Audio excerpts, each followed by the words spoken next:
Good afternoon. Thank you so much for joining us after lunch on our second day of Summer Institute. And I'm looking at the number of participants and I'm super, super excited to see so many of you. So thank you. And thank you to Gail and Heather for tech hosting for us today. I am Christine Kelly and I am the Atlas Literacy Coordinator, and I have a wonderful co-host with me. Thank you. I am Lindsay Poost, and I am the Numeracy and Special Projects Coordinator with Atlas. Together, we do all kinds of things, and she has a very valued team member. So let's get into it. The agenda for today is we're going to introduce and give you a chance to kind of go through this self-assessment resource. We're going to do some small groups based on that self-assessment resource about defining a culture of learning and what that actually looks like in the classroom. And then we're going to reflect as a large group, talk about a few takeaways, and then just briefly talk about how to do some individual reflection or goal setting on this topic. So 45 minutes isn't much. So I'm going to introduce the self-assessment resource. This is a resource that Lindsay and I developed from another resource. It was actually a math resource, a math-directed resource. And we took it and we worked through it and we adapted it into something that could be used across subject areas and levels, not only math. And so the way the self-assessment works is it talks in terms of things that we can do in the classroom, do more of and do less of within a lesson, different components of a lesson. And it's focused really on the idea of how are we setting high cognitive expectations for all students, and also how are we creating or promoting the idea of productive struggle and persistence in the classrooms. And I always take a minute to say that when I look at this, there are definitely areas, even after 25 years in the adult basic ed classroom, there are areas I look at and I go, you know what, I still could do less of this. Some examples of that are, do I require one way of students demonstrating learning? I think about, choice boards or giving students a few options to demonstrate learning, because I like to have different options. The fact that I don't always do formative assessment or some kind of a reflective activity at the end of a lesson because I run out of time or I don't build it in like I do other things. And that is important for students to have time to reflect on their own progress and what they've learned. And sometimes I get really caught up in coverage rather than spending time. And some of this is I've always done GED and I feel pressure to cover a lot of topics. But what will happen is I'll push students through, or I may give them maybe more information or do more of the heavy lifting than students because I'm really focused on getting through things. And I think these are common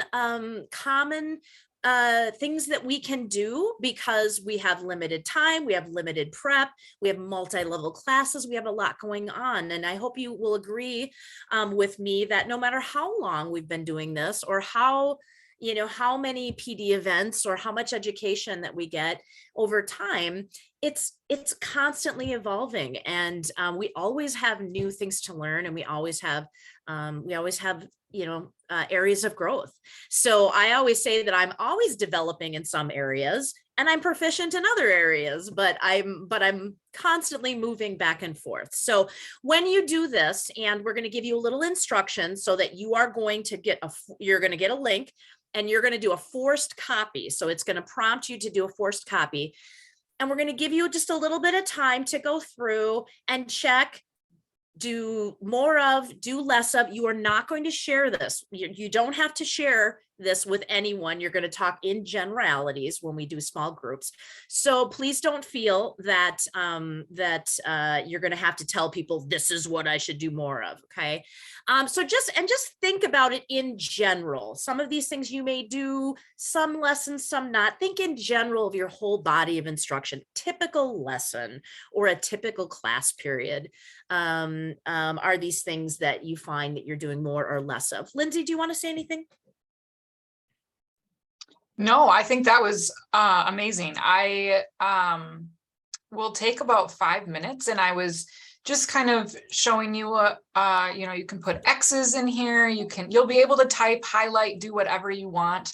And just echoing what Christine said, no one else is going to see this but you. So I personally, when I did this and was shown this, a very similar version of this assessment myself, I was very humbled to be like, oh my gosh, there's so many things in the do less of column that I am doing. So I love how specific it is, and it really helps. And someone said thought-provoking questions. I totally agree.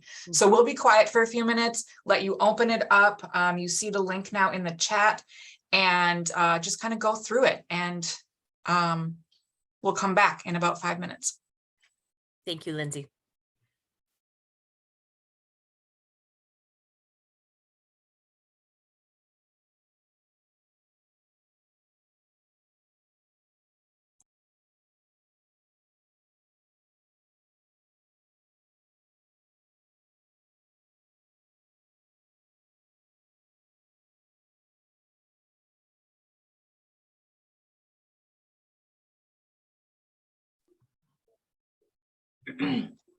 Okay, so in thinking about instruction, in teaching, whether we're tutoring a student one-on-one, or we are facilitating small groups, or we are leading a class, what am I doing? And so in the do more of column, it is encouraging us that these are things we want to do more of. This is where we're striving to be.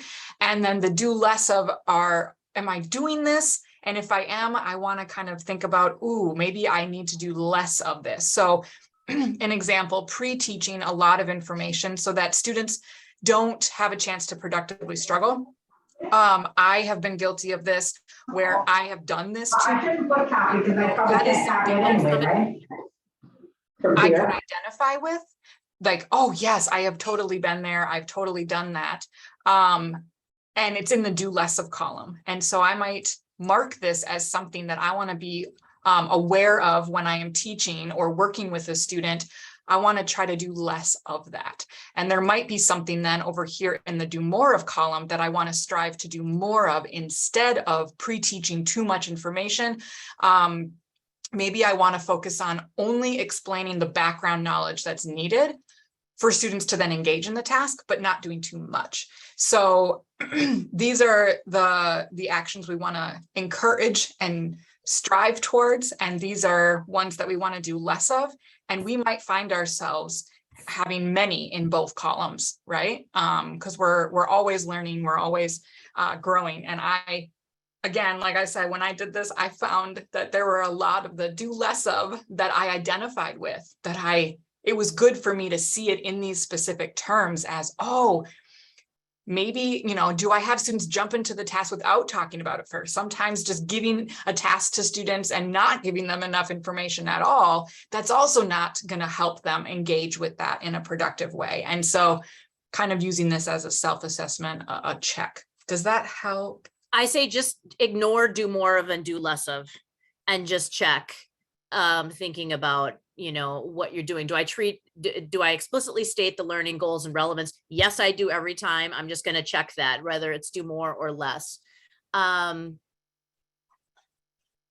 remember, yeah, Alicia, again, a good point here as far as online. We're just talking in general, and not, of course, you know, there are things that do change when we're online.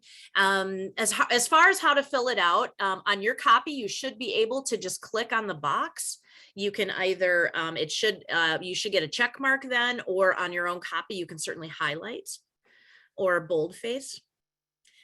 And unfortunately, I don't know if the check is working, but yeah, you can change the font as something that you want to pay attention to. Again, this is kind of for yourself to kind of say, ooh, this is something, I like the word aspirational. This is something I want to do more of. And maybe there's, something that I want to be aware of when I'm planning, do less of this. Lindsay, do less of this. So yes, aspirational. We're asking you to demonstrate your knowledge, I guess, in different ways. Highlighting or italicizing Yes. or bold facing. In whatever way makes sense to you, this is your document since you made a copy. Right click. Oh my gosh, I just learned something. You guys. Right click and I can. Nope, didn't work. Then I can. Oh, But but it then crosses it crosses out. Oh, but still, that's a really cool thing to do. All right, take another minute. And if you're having problems filling it out, at least look at the questions. It's nice to have these as examples in our minds of some contrasts of maybe things that we haven't thought about, how it might affect students and how they're engaging with tasks, whether it is kind of more of a positive, or I don't know if I want to use the word negative, but either end of that spectrum. And no worries, Mary Jo.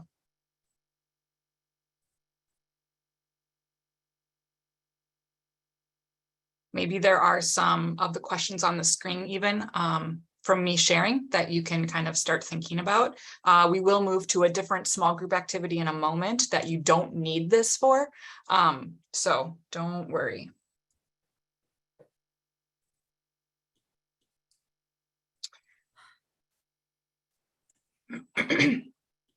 Okay, any other questions about this assessment? Or anything that surprised you or anything that stood out to you?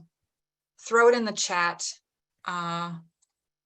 If there's any questions or comments you want to make about this self-assessment, keep it open. If you were able to open it, keep it open, because you will have a chance of returning to it later at the very end to kind of look at it again, maybe some things you marked.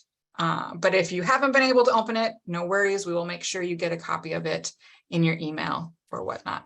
And here's the thing, and I did put this in the chat. There are times we have to do certain things, and that's just the way that it is. The one example I put in the chat was, when my students are preparing to take a GED test and I give them a practice test, that's only one way to demonstrate knowledge. But the reality is they need test practice. So I'm going to do that, right? I'm going to pre-teach. I'm going to do, I don't always, I do run out of time, and I don't always necessarily, summarize a lesson or I wait until the end of a unit. So these are things. It's not good or bad, it's just more or less. And I think that, a key point here is we talk a lot about teacher-centered and student-centered.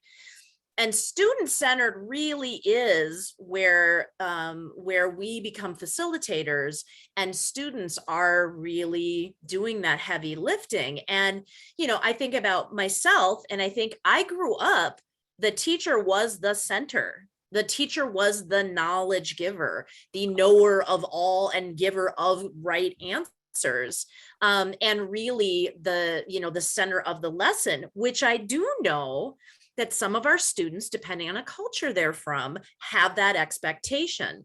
So with my students, we talk a lot about gaining independence and not having to depend on other people when they need to learn something, or, real life problem solving strategies, or how a lot of when they learn how to productively struggle, that's a workplace skill, right? That's a higher education skill, or it's a skill that they practice on their, that they actually practice in their lives, but aren't necessarily transferring to academic work. Because I see my students using all kinds of amazing problem solving skills, and being independent, and having great conversational ability. And then sometimes they don't transfer that or realize that they have those abilities and can use them in the classroom. So we're just looking at some areas that potentially we could be even more student-centered than we are. So I'm going to have Lindsay introduce the group.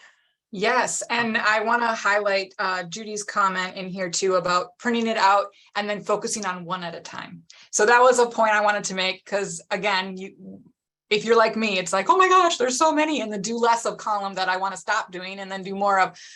But focusing on one at a time can be very helpful. We don't have to tackle everything at once. Okay, so we are going to get into small groups. And we're gonna think about, so now having kind of this as in the back of our minds, some examples of what we mean when we're talking about having high cognitive expectations of our students. How are we setting students up for productive struggle? How are we helping them engage with content, but being a little bit more hands-off, not talking as much, etc. We're gonna brainstorm about the classroom environment. And so what does it specifically look like? In your groups, you are going to get access to a document.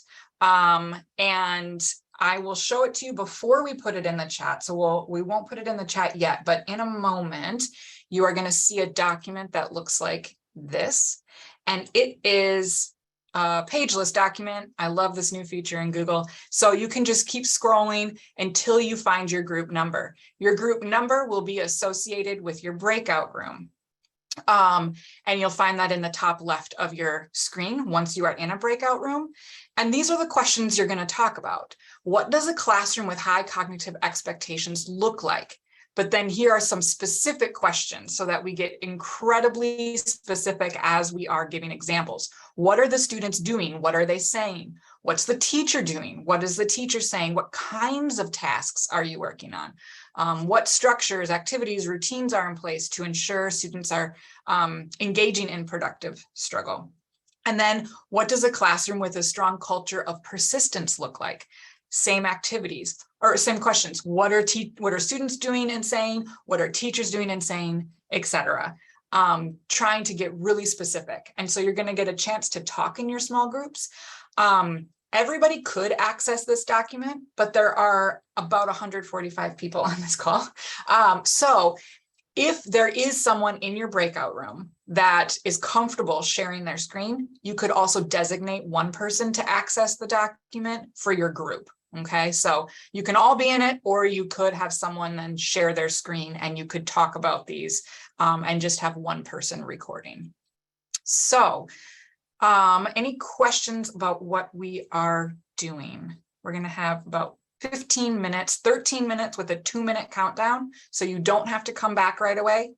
When the countdown starts, it'll just be a 2-minute warning. Any questions? Okay, we'll put the link. Please let us know if you're having any issues so that we can come in or we can help direct you so that you can make the most use of your time. Yes. Okay, I'm going to open the rooms right now. Everybody, just this meeting is being recorded. Okay, we're being recorded. Just scrolling through, it's great. And again, this is a short amount of time, but hopefully, you got, something like, oh yeah, you know what, I'm going to be more mindful of this in the classroom, or, you got some good ideas from other people in your group.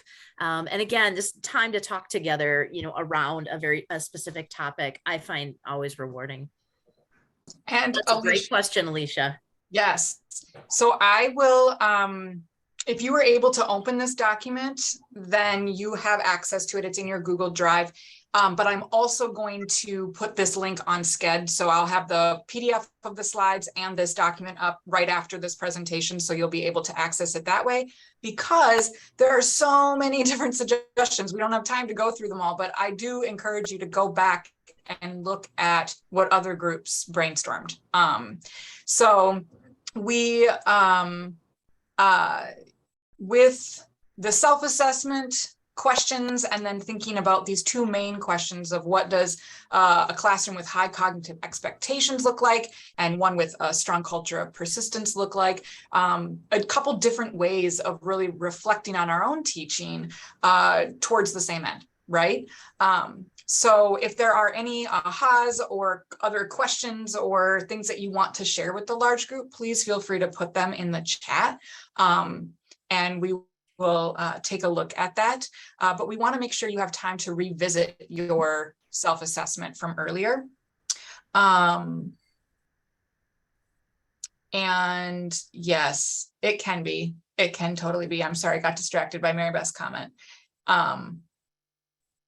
Christine, do you have? Absolutely. You know, online is a different format. And one of the things in a class I took this summer that my professors, they're putting on a book about creating community, like real community with those high expectations online. And I'm going to also turn it back to the group because I'm not in the classroom right now. Any suggestions from those of you who've been teaching online for how you've still, you know, kept it as student-centered as possible? I'm sure that there is an enormous amount of expertise in this group. And we did write, as people are typing, we did go through these questions and with that lens in mind, thinking, okay, can these questions lend themselves to an online environment as well? And they can. We don't have all the answers, but these weren't written just for in-person classes. We just might have to be more creative, and online teaching is relatively new to so many of us that really learning from other people can be very helpful. And keep an eye on your chat box. We've got some good suggestions coming in. You know, I noticed building routines was a really that was coming out a lot in the small group doc. And, you know, that's a routine and it takes a little bit of time, but I know some teachers who, you know, I know an advanced ESL teacher, it took time to teach the students how to share their screens. So they would go into breakout groups. And I see Mike said something about floating around, but getting them into the routine of, you know, of running a breakout group, right? And picking somebody to lead and share their screen. These are things that can happen. They take some time to establish these routines. Thank you. This is great. I think I want to save this chat log as well. Yes. And put it up, Lindsay. Yes, and I want to echo what Christine just said about routines. If you're using a platform like Jamboard or Google Classroom or some way of having students collaborate or access materials, less is more. And once students get comfortable with how to interact with that interface, whatever it might be, then the actual tasks, the actual questions about the content, it will open up their brain space to be able to then productively struggle in other ways with the content. You know, Kristen, I see your comment here, and I was just doing a deep dive on this summer about, again, this concept of time versus coverage. And I have felt that pressure as well. We just need to slow down. Because, you know, and I think that we all intuitively know this, even though we do feel pressure because our students have goals, right? They need to keep their jobs. They need, you know, better English to, you know, be more independent. They need to get a GED. But when it comes back to it, I would always go into the classroom, online or in person, and I would say, oh my gosh, students literally forgot everything that, you know, we learned last week. And then being brought to my attention from a colleague, they may not have actually learned it, depending on how, you know, quickly, you know, you were moving through it. So, and online, I found I had to do 3 times. I had to give things 3 times as much time online. I like this idea of checking in, doing a daily poll, finding out kind of where everybody's at, where they're at with tech, how they're doing, just, you know, how they're doing one thing at a time, really picking a tool or 2 and then using those. Sometimes we might think our students getting bored with this. We may get bored or feel bored, but we also know And our students actually, there's a lot of great confidence that builds when they know how to use the tool. They're not using that cognitive space. They can save it all for the actual activities. So, and just looking at the time, I know we have a minute left here. The self-assessment that you opened up, we encourage you to identify one behavior or practice or one of those questions that you either want to focus on doing more of or less of, Great. and thinking through it in terms of SMART goals, right? What's specific, measurable, achievable, relevant, and time-based. So kind of using this, revisiting the assessment, and I will have it posted on Sched. And then we want to close with just a couple of announcements. Math Institute, even if you're not a math person, this is definitely an event that you will not want to miss. In the slides, the registration link is linked here. It is a virtual event, so anybody can attend anywhere in the state. And we have Dan Meyer coming, who, whatever celebrity you think is really big and you love, Dan Meyer is that in the math world. Okay, he works internationally with teachers, and is someone that everyone looks up to if you are a math instructor. So we have sessions for teachers, but then also program leaders. So if you're an administrator, a coordinator, a lead teacher, there is a session after lunch really geared towards you and kind of thinking about numeracy instruction in your program, not just standalone math classes, but embedded in different content areas. So that's my plug there. I'm the numeracy coordinator. I love math, had to take time. CCRS Foundations refreshers, we also have those. You will see them advertised in the newsletter, but just so you know, October 5th and 12th, you can attend one or the other. It will be the same thing. And then we have support webinars coming up this year. And here are the dates. So this PowerPoint will be on Sched momentarily. And we will put the chat up. Thank you so much, everybody. And as Elizabeth Bennett says here in the chat box, everyone is a math person. Be a person, do math.